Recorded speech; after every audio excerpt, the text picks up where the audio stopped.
Hey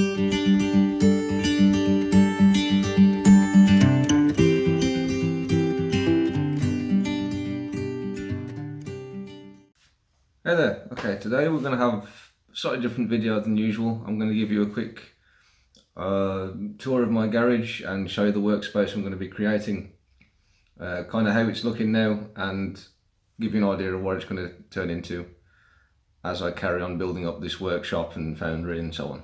So just to give you a bit of warning, there's a lot of stuff left over from the previous owners, well, tenants, not long moved in still, so still trying to sort through all of their trash, things I've left behind.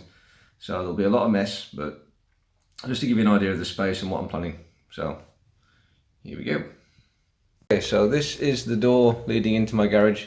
Everything on the right hand side is pretty much all of the trash that the previous owners left behind, apart from the beams of lumber you can see, because they're actually going to be used to make my workshop with my workbench, which I'm about to start doing now, along with the circular saw. So if we come in and look to the left, this is where a lot of my forging equipment is right now. So I've got this very large piece of railroad track that's been donated to me quite kindly. You see another smaller piece that's already been milled flat, and this very large, very beefy solid steel block, which I'll be using as a, I forget the name now, but you basically stick it down on the floor and you use it to upset large pieces of steel when you're forging. And I actually have my own anvil right there. I picked that up from a lovely old lady from down south whose partner unfortunately passed away and she had no use for it anymore. She actually sold it with this swage block with these buckets sitting on, so that was the original mounting system, but I think I might actually get myself a log or a stump to mount it on and then have the swage block independent. There we go. And some of these items here are actually what I forged. So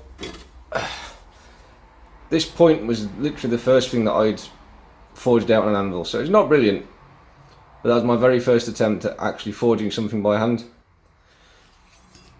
Then I went on to making this leaf. So it's on the same bar, and it's slightly better than the point, I think. I think that turned out fairly well, considering again this is my first day and this was the second thing that I forged. And I then went on to forging this misshapen and horribly kept lily. So this was forged the same day as the leaf. I did have a few accidents. You can see the cracks that are in there. Basically there were times when I left the bar in the forge for too long and it just would split in places and melt down, so I had to basically weld it back up again to continue the forging process. This is pretty much what it started out of. This rather chunky piece of flat bar is what I hammered down into this lily shape. And I also made a set of tongs which don't look very good, but they are actually functional. So there we are. And I also have this second tool. This is supposed to go into the hardy hole of the anvil, but the anvil's hardy hole is too small for this, but it does fit quite nicely in my swage block. And just over here is my original furnace using the King of Randoms method. As you can see, I mean, it's still there, but the lid disintegrated and it's not in great condition. It's already starting to break away and crumble away, which is why I've went away from using it. And just here I've got my, a collection of toolboxes, loads of paint from the previous tenants again, which I'll be getting rid of soon. And then my two pairs of tongs, one set in this orientation so I can actually retrieve the crucible from inside, and then the second set designed for pouring. And then just along here, this is actually aluminium cans I've been storing, along with some previous aluminium castings from my workplace. which we're no use to them anymore, so they just gave me as aluminium stock, which I'll be cutting down and melting down into ingots. I then have over here my charcoal. This is lumpwood charcoal that I was originally using in my first furnace, that there wasn't enough space for it, so I thought if I keep it, maybe I can use my new furnace as a forge and use this as a fuel source for it. And then in this corner here, this is going to be my casting shelf. So I've got my original crucible here, which, because it was left out and got soggy, is not looking great, so thanks for that, Dad. My brand new crucible, which I haven't even charged yet, that will be probably used when melting down those large pieces of aluminium, along with my thermocouple, which I need to trim that down a bit. And I've got my box full of random pieces of scrap copper, aluminium, I think I've got some phosphor bronze in here, I think that's what that is, a few pieces of brass and such. This bag is actually full of used filler rod that I was using to try and weld up my furnace body, just there. And I'm thinking if I can get the burner to be efficient enough to melt down steel, I'll have a go at trying to melt these down. And then these here are 2 blocks of aluminium I've been given again from a guy out at work. This is actually pure aluminium, which is not fantastic for casting on its own, but I thought I'd give it a little experiment and see how it goes. But you can already see there the shrinkage that comes with it and how rough that is. Yeah. And then what we have here is some proper casting alloy. So the shrinkage is nowhere near as bad, and it's a much smoother, much more pleasant finish. And I'll just be doing 2 casts of the same pattern to see the differences, and I'm going to try alloying each one to see how they come out with the copper. And then there's my burner, and that dish I will speak about in a future video. So yeah, that's a quick walk around. Oh, I forgot to mention in this box is the alumina brick that I didn't use in my furnace, the offcuts, and the leftover Vic cast cement, which I'm going to try and find a use for. So yeah, and then my very big Morganson voice, which I've yet to use because I don't have a workbench, which is why I've got all this lumber to put one together. And then this big piece is just going to be for my casting flasks. So that's going to be my job for today, is putting together this bench and maybe the flask if I've got enough time. So I'm going to do a quick time lapse of me putting this bench together using this lovely circular saw, which again has been borrowed from work. Yes, they've helped me out quite a lot with my projects. And that handsaw there, the blade has died again due to the furnace. So I've borrowed this older rusted one, because it's actually in better condition, purely because of how abrasive those bricks were. So you'll probably see a time lapse now of me actually putting together this workbench, and then probably a second video or another time lapse of me making the flask itself. So speak to you soon.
Okay, so the screws I got lying around the house turned out not to be long enough to actually get through the thickness of the wood, so I couldn't actually put the frame together.